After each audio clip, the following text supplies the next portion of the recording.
අපි හරි කැමති කවුරුත් පින්නතුනේ අපිට හොඳක් කියනවා.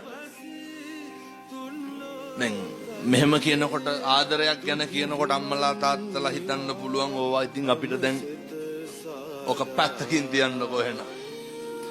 ගෙදර ජීවත් වෙනකොට මේ වයසක අම්මා තාත්තා ගැන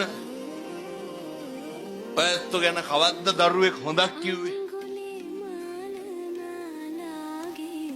මේක මට හිතා ගන්න බෑ දෙමව්පියන්ගෙන් අහන්නද දරුවන්ගෙන් අහන්නද කියලා. මේක දරුවන්ගෙන් අහන්න. මම මේ අහන්නේ දරුවෝ ඉන්න දෙමව්පියෝ ඉන්න දරුවන්ගෙන්.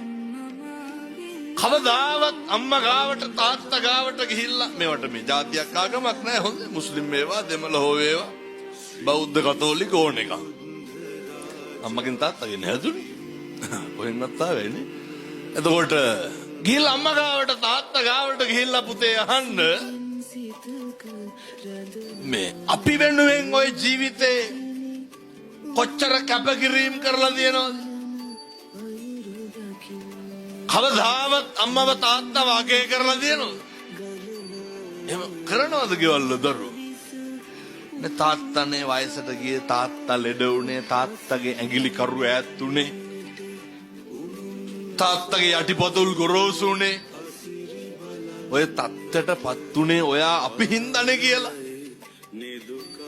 ඒ මානසික අල්ලසවත් දීලා තියෙනවද? එතකොට අම්මා ගාවට ගිහිල්ලා අම්මව අගය කරලා තියෙනවද? ඔහොම හදවතට තට්ටුවක් දාලා බලන්න. ජීවිතේ එකපාරක් හරි කියලා තියෙනවද මම මගේ අම්මට ආදරෙයි කියලා? දරුවෝ කියනවද එහෙම ඇවිල්ලා?